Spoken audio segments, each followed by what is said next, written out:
Joseph de ni Joseph chung chang shima enge seidui nei tin mani lok te pon in koma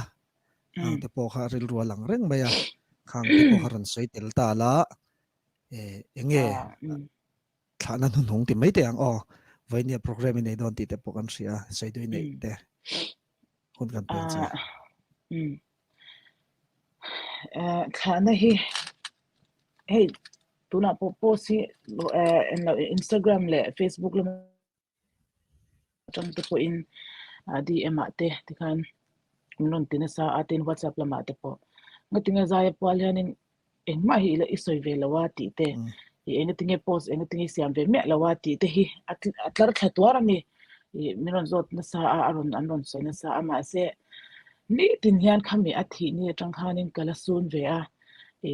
ni tin apol hianin kala chaphi ni topa kala ti theilo ni chumo khami post han siam vel te po kha hei ti mayang chuwang chuanin nakina uluk le zwalin thui tak zia tur ka neya e ka ti ang ke intia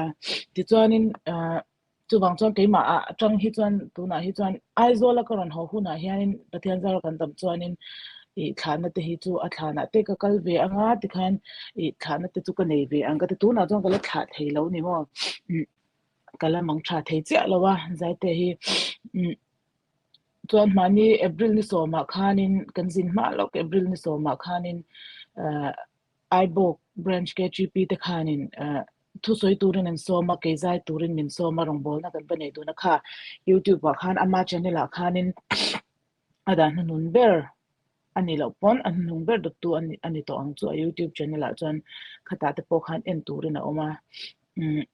khamini te khanin kanwa engeni kong kha ram anni ram runne ke cha marne cha kan veng atangin soi taila cha mari atanga ibok kong hi atoi top achan chu du thu sama han ti ti na hun te thil sharing han nei na hun te hi kan nei to big lo tuka oi ngor osoi tur hi atam lu tu ke ma han ron om tup tupa i khoi ber ne ko soi na sak ton ti kha ke in she the mai lo ti ang veling ko chuanin mani chuanin ti kha kan hola ma po ania mi nga turte mo turte kha ane ni chu ma se khata khanin chung te po chu he muak lovin kan ti tuilu tukha ke ma jam turin min lo nga ka midangin chu mi kan jam na thleng mission veng khang khatla is ni ma chu i thleng te kha he min vada ati khan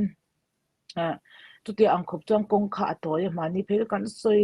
na salu tuka tin kha testimony te po min share a YouTube channel tu na kanin kan pahnia kan kanin komna po khanin a om nge nge a chen zar chu avai pe chana ni pona lo da bik lawa khang te po khalo en let le ta ula tam tak po in chuanin ama kha ma karil rutin nuam tu chu pui te una chungchang a hianin i karil rutin nuam tu chu khami kan ti ni a khan a soinon le a ma pon min shil to a chang khami ni a pa na soinon le a en lo ani pon afate min kaudan in ANRC min ti mai ta ANRC ke chu i ka fa te hi pui te unau hi i ka ngai to lo reng i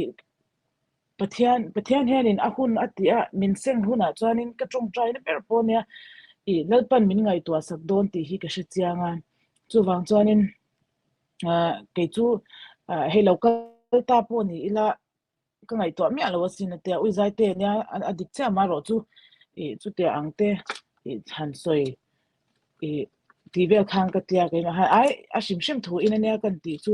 ilal pan min seng huna chuanin ka ngai to alo na ka fa te hi tivel kha asoi ni ti khan chu chuanin tle miang ke ma hi min he an min ti dam ani chu mo min ti dam to pa chuanin ka cha pui nem em le a top nan chuan ka cha pui nem em le min ti hey min ti na tu chu ka mi tu ti tlani tin tu chu zaite hi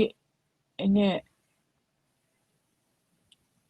hey in chen om engkim in she chiang ve thokhat tak mai kan ni athil engkim to me thanga in suwa ka tia ang kan that ber lai le kan chat ber lai kan na ber lai po a ka tiang in nereng kha kan ni awang hianin e karilu hi anat thar le chin na chu tu na ka soi mek lai po hian hey ama hi mo avan duai ka ti don nge ama hi hey Adam chung ni hian ujoy po kha ani tho an mani unaw ne karin kom da ni adam ta an dam chung ni hian zai te hi na reng kil tin atang na reng le she ti reng hei hliam reng hian adam chung hun hi amang zo ni mai hian ka sha ma se chu ti rual chuan a ka ti vele em na chu ani anga pathian muchiang le pathian ne na connection nei tha tin eng tinge ka ti ang ani anga chiang hi kan ti te ang an lawa khatia anga har satna chi sang le nat na choina abom vel reng chung po khanin chung chuan akal tlang thei lawa ama khanin achunga hianin enge khatia ang zong lo do theina chakna kha he anei ta ni chu pathiana hian achiang ma ka te tu na akal te po hi atan chuanin nasa taka hadam na hi atlin ka ti pui kong le lama chuan mu fi anga mu fi nge po hi acha kom khop mai kan chan pa hi en ton tlang na tur te tu na tak phe chuan he kan lo sei thiam lo bok sia thil sei tur tam taka oma ka khongai ema ka ru tina ema chu ti rual chuanin ka ot ani ka ti top mai nge ole